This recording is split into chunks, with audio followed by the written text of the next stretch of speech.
बड़ी खबर दिल्ली से, जहां आज मोदी कैबिनेट की पहली बैठक भी होने वाली है। और देखिए, आज शाम 5 बजे मोदी कैबिनेट की पहली बैठक होगी। पीएम आवास पर मोदी कैबिनेट की मीटिंग।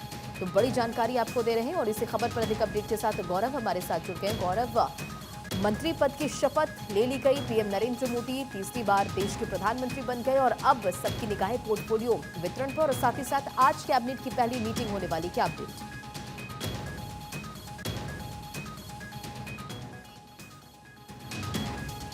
गौरव, अब तक आवाज जा रही है? बात कर जी जी, आवाज आ रही है जी। गौरव, शाम 5 बजे मोदी कैबिनेट की पहली बैठक होने वाली। इस बैठक को लेकर क्या अपडेट है आपके पास? देखिए, बैठक शाम 5 बजे हो रही है और ये कैबिनेट की बहुत अहम बैठक है, पहली बैठक है। और ऐसा माना जाता है कि प्रधानमंत्री नरेंद्र मोदी के काम करने के स्टाइल को अगर जो लोग जानते हैं, कहीं ना कहीं चौंकाने वाले फैसले लिए जाते हैं। और कैबिनेट की पहली बैठक है और इसमें कई नए नवेले जो खास करके चेहरे हैं वो भी शामिल किए गए हैं। तो निश्चित तौर पर शाम 5 बजे पीएम आवास पर यह बैठक की जाएगी और इस बैठक में 100 दिनों का एक जो पूरा रोड मैप है, उस रोड मैप पर काम करने की जो सलाह है वो मंत्रियों को दी जाएगी। इसके अलावा क्योंकि कैबिनेट की पहली बैठक है, सोर्सेस बता रहे हैं कि कई बड़े फैसले आज ही इस बैठक में प्रधानमंत्री नरेंद्र मोदी ले सकते हैं। लिहाजा अगर हम देखें, कल जिस तरीके से शपथ ग्रहण समारोह हुआ और उसमें हर राज्य को तवज्जो दिया गया, चाहे वो उत्तर प्रदेश हो, हरियाणा हो। हालांकि यूपी में बहुत अच्छा प्रदर्शन बीजेपी नहीं कर पाई, लेकिन यूपी से भी काफी सारे चेहरों को मंत्रिपरिषद में रखा गया। हरियाणा से बात करें, महाराष्ट्र से बात करें, तो आज ये बहुत अहम बैठक शाम 5 बजे पीएम आवास पे होगी। और माना जा रहा है कि इस बैठक में पूरा सरकार का जो रोड मैप होगा, आज प्रधानमंत्री नरेंद्र मोदी एक पूरा रोड मैप अपने नए नवेले और पुराने मंत्रियों के समक्ष रखेंगे। जो काम, जो प्रोजेक्ट जहां पर भी बंद है, जहां रुके हुए हैं, उनको किस गति के साथ, किस तेजी के साथ आगे बढ़ाना है, ये फिलहाल तीसरे कार्यकाल में प्रधानमंत्री नरेंद्र मोदी ये मान करके चल रहे हैं। और लगातार हमने जिस तरीके से देखा, 100 दिन की वो बात करते आए हैं। निश्चित तौर पे एक जो नजीर पेश करने की बात है वो मोदी कैबिनेट पेश करेगी और उसी की तैयारी आज शाम 5 बजे जब कैबिनेट की बैठक होगी तो नरेंद्र मोदी अपने जो मंत्री हैं उनको इस बात के तरफ दिशा निर्देशित भी करते नजर आएंगे। बिल्कुल गौरव, और देखिए, प्रधानमंत्री नरेंद्र मोदी जब लोकसभा चुनाव को लेकर प्रचार प्रसार कर रहे थे, चुनावी अभियान में थे, तब भी उन्होंने यही जिक्र किया था कि सरकार बनने के बाद आगे के 100 दिन का जो रोड मैप है तैयार है। और अब देखिए, मंत्रालय का यहाँ पर बंटवारा होगा, लेकिन उससे पहले मंत्रियों ने शपथ ले ली है और 100 दिन के अब रोड मैप को इम्प्लीमेंट करने का जाहिर तौर पर वक्त आ चुका है और पीएम नरेंद्र मोदी दिशा निर्देश भी दे सकते हैं। देखिए, और ये जो कवायद है ये पहले से की जा चुकी है। रही बात मंत्रालय के बंटवारे की, तो आप देखिए कि इससे पहले ही प्रधानमंत्री नरेंद्र मोदी के आवास पर जो बैठकें हुई, उन बैठकों में तमाम जो निर्णय थे वो पार्टी के जो राष्ट्रीय अध्यक्ष जेपी नड्डा थे, उनके घर पे हो चुके थे। तो अब कहीं ना कहीं चाहे पोर्टफोलियो की बात हो और उस पोर्टफोलियो में कौन फिट बैठता है, किसको कौन सी जिम्मेदारी देनी है, वो लगभग जो सहमति है उसको पूरी तरीके से हो चुकी है।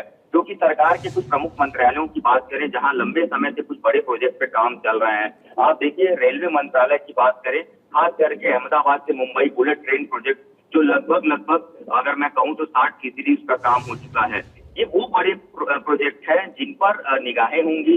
खास करके अगर हम देखें बड़े कामों में सड़क परिवहन मंत्रालय की बात करें, कई सारे जो प्रोजेक्ट हैं बड़े टनल बनाने के, वो तमाम जो हो वो सब चल रहे हैं। तो अब उसको किस तरीके से गति के साथ आगे बढ़ाना है, ये तो सरकार का फोकस होगा। इसके अलावा अंत्योदय की बात सरकार करती है, ग्रामीण तबके के लोगों को, आम लोगों के लिए क्या बड़े फैसले लिए जाए इस सरकार में, क्योंकि जो फीडबैक सरकार के पास है वो एक बड़ा फीडबैक है। महंगाई और तमाम जो ऐसे मुद्दे हैं वो अब उन पर भी काम होगा। खास करके अगर हम देखें जो 100 दिनों का रोड मैप है, सोर्सेज जानकारी दे रहे हैं, इस रोड मैप में सबसे बड़ा जो फैसला लिया जाएगा वो युवाओं से जुड़े 2-3 बड़े महत्वपूर्ण फैसले होने वाले हैं। तो उनकी पूरा उसका रोड मैप तैयार कर लिया गया है। आपने देखा हो, युवाओं को भी बड़ी तरजीह दी गई है। जो बड़े चेहरे हैं, युवा है, जैसे चिराग पासवान की बात करें, उनको भी एक मोदी कैबिनेट में शामिल किया गया, उनको तरजीह दी गई, क्योंकि सहयोगी दल है, बिहार से आते हैं, आगे बिहार में चुनाव भी होना है। तो इस तरीके से फोकस है सरकार का और आज की जो कैबिनेट बैठक होगी उसमें ये तमाम बड़े जो निर्णय होंगे वो हम लोगों के सामने आएंगे।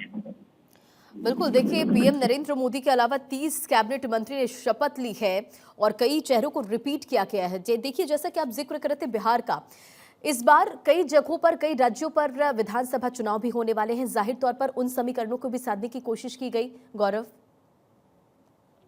में कोई दो राय नहीं है, बीजेपी हमेशा चुनावी तैयारियों में रहती है। कभी बीजेपी के लिए कभी चुनाव खत्म नहीं होता है। शायद इसी वजह से आप देखिए, ये कहा जा रहा था कि शिवराज सिंह चौहान का क्या होगा, मनोहर लाल खट्टर का क्या होगा। तो बिल्कुल वो एक नतीज कल देखने को मिली है कि पार्टी के अंदर किसी भी पुराने चेहरे को, खास करके जो बहुत संगठन से निकल के आए हों, उनको दरकिनार नहीं किया जाएगा। और मध्य प्रदेश में शिवराज सिंह चौहान ने जब अपनी कुर्सी छोड़ी, तमाम दलों का बाजार गर्म हुआ कि अब शिवराज सिंह चौहान साइडलाइन हो गए हैं। लेकिन शिवराज सिंह चौहान को एक उचित जगह दिया गया, और जो सोर्सेस बता रहे हैं, एक अहम मंत्रालय शिवराज सिंह चौहान के पास भी जो है वो दिया जाएगा। इसके अलावा आप देखिए कि अगर हरियाणा की बात करें, हरियाणा में भी चुनाव है, और हरियाणा में हमने कुछ ही महीनों पहले देखा था कि मुख्यमंत्री मनोहर लाल खट्टर, जो कि हरियाणा मुख्यमंत्री थे, उनको अपनी कुर्सी छोड़नी पड़ी, और उसके बाद वो चुनाव के मैदान में उतरे, उन्होंने चुनाव भी लड़ा, तो उनके प्रदर्शन को भी ध्यान में रखा गया। यहाँ पर जो मोदी मंत्रिमंडल में विकसित हुए मंत्री हैं, उनके प्रदर्शन को ध्यान में रखते हुए उनको मंत्रालय दिए जाएंगे, और निश्चित तौर पर जो चलिए, तमाम जानकारियों के लिए गौरव बहुत बहुत शुक्रिया। तो पीएम आवास और मोदी कैबिनेट की बैठक आज शाम 5 बजे होगी, और ऐसे में देखना होगा क्या फैसले लिए जा सकते हैं, क्योंकि अब मोदी कैबिनेट में तमाम जो मिनिस्टर्स थे उन्होंने शपथ ले लिया। अब एक्शन लगातार जारी रहेगा, क्योंकि देखिए इससे पहले भी देखा गया, जब चुनावी सभा को संबोधित कर रहे थे प्रधानमंत्री नरेंद्र मोदी, तो उनकी तरफ से ये बार बार जिक्र हर सभा में की गई कि आगे का 100 दिन का रोड मैप तैयार है, प्लान तैयार है, और अब उसकी इम्प्लीमेंटेशन की बारी आ चुकी है।